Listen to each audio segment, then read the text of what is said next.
오늘 우리에게 주시는 하나님의 말씀은 마태복음 18장 10절에서 20절까지의 말씀입니다.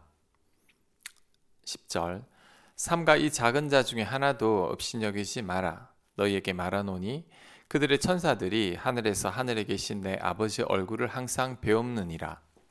너희 생각에는 어떠하냐? 만일 어떤 사람이 양 100마리가 있는데 그 중에 하나가 길을 잃었으면 그 99마리를 산에 두고 가서 길 잃은 양을 찾지 않겠느냐? 진실로 너희에게 이르노니 만일 찾으면 길을 잃지 아니한 99마리보다 이것을 더 기뻐하리라. 이와 같이 이 작은 자 중에 하나라도 잃는 것은 하늘에 계신 너희 아버지의 뜻이 아니니라. 아멘. 자, 예수님의 이 비유가 합리적이지 않게 느껴집니다. 남겨진 양 99마리는 어떻게 합니까?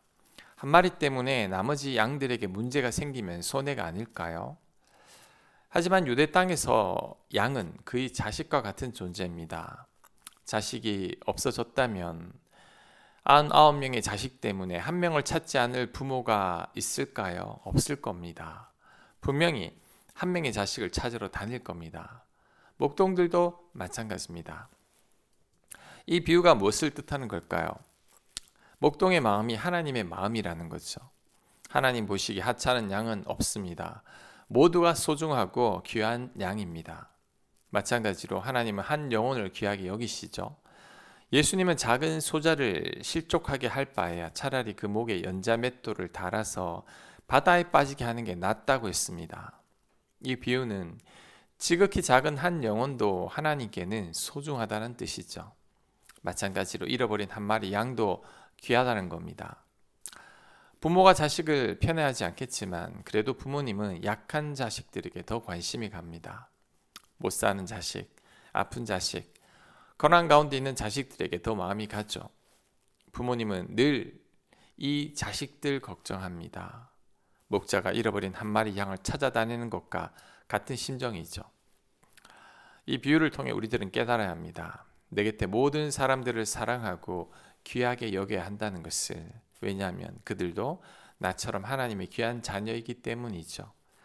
그들을 잃어버리는 것은 하나님의 뜻이 아닙니다. 잃어버린 한 마리 양을 보면서 우리 자신을 먼저 귀하게 보고 내 곁의 사람들도 귀하게 봐야 합니다.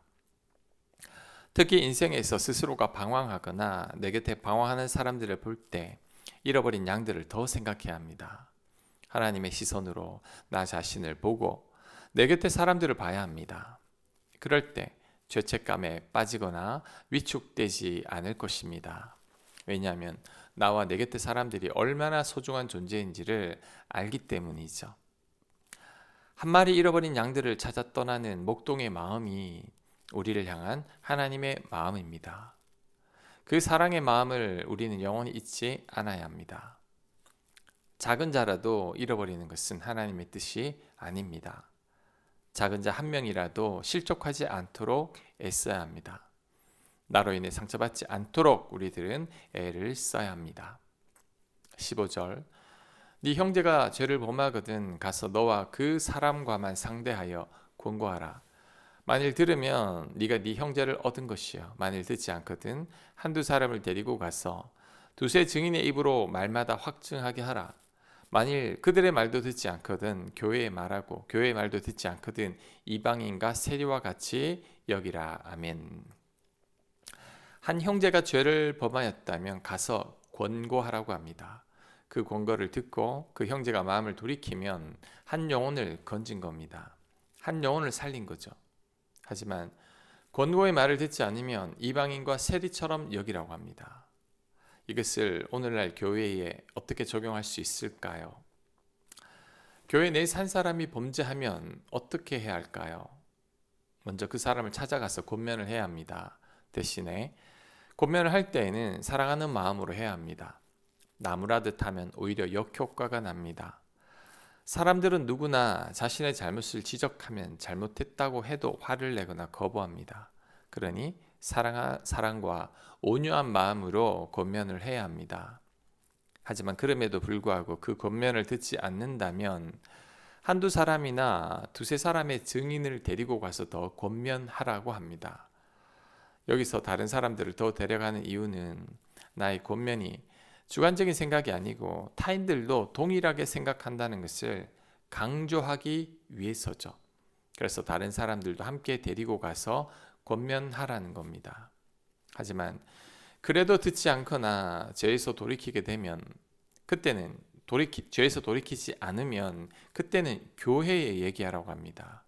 그래서 이번에는 교회가 성도들을 대표해서 권면을 하게 하라는 거죠. 이 과정에서 돌이키면 좋은 일이죠. 하지만 이 과정에서도 돌이키지 않는다면 이방인과 세리와 같이 여기라고 합니다. 세 번의 권면을 통해서도 돌이키지 않으면 이제는 교회에서 내치라는 거죠.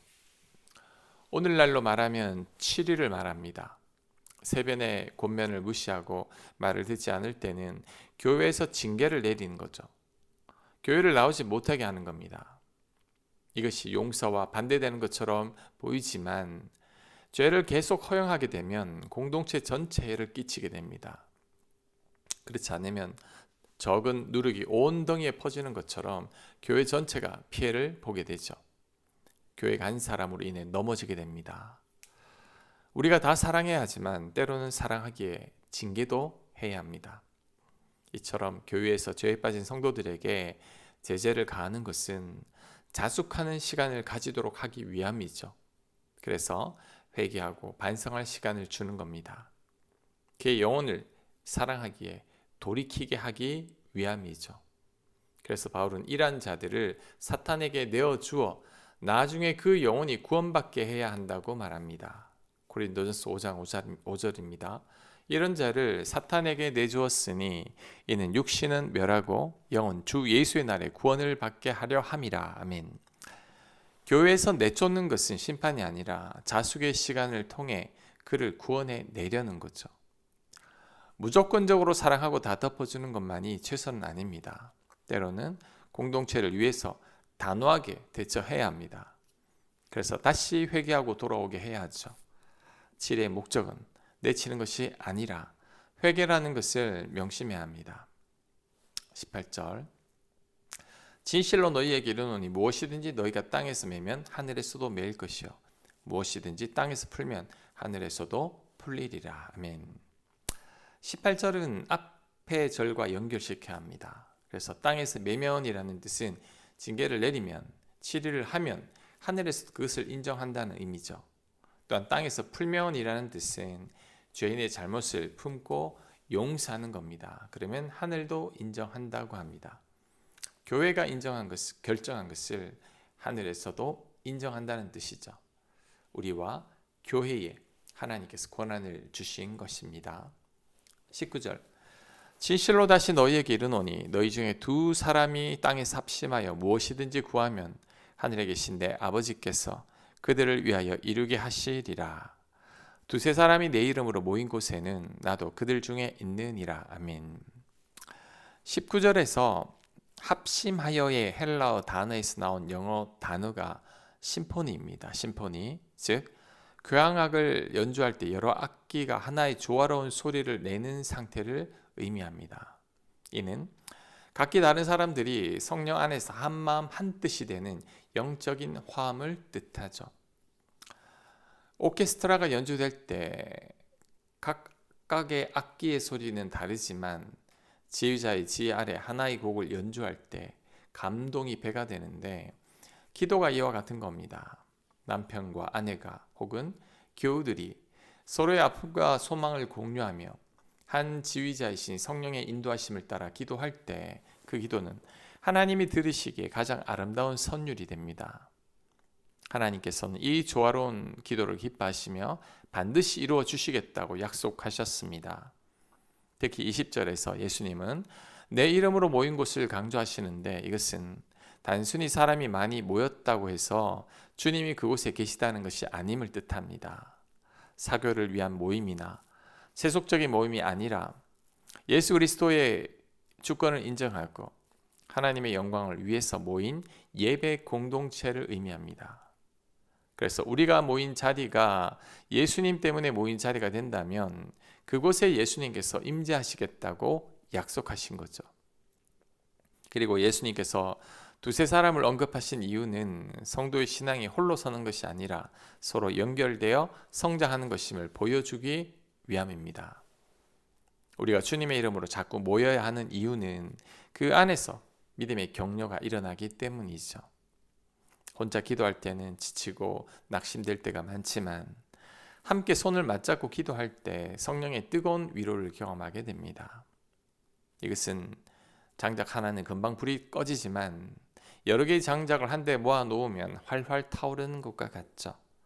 서로를 위해 중보하며 주님의 이름을 부를 때 개인의 믿음은 견고해지고 공동체는 하나님을 기쁘시게 하는 강력한 기도의 집으로 세워지는 거죠. 그러므로 모여서 기도하는 삶 자체가 하나님께 드리는 최고의 기도이며 그 모임 위에 하나님께서 응답의 복을 더해 주시는 겁니다. 그러니 우리들은 합심하여 기도해야 합니다. 한 마음으로 모두가 같이 기도해야 합니다. 그 기도에 능력이 있음을 우리는 굳게 믿어야 합니다. 아멘. 하나님, 합심하여 한 마음으로 기도하게 하여 주옵소서. 공동체 내에서 여러 사람들과 함께 모여서 하나님의 뜻대로 우리의 소망을 구할 수 있는 저희들 되도록 인도하여 주시옵소서. 한 영혼을 귀히 여기는 저희들이 될 수 있도록 또한 도와주시옵소서. 예수님 이름으로 기도합니다. 아멘.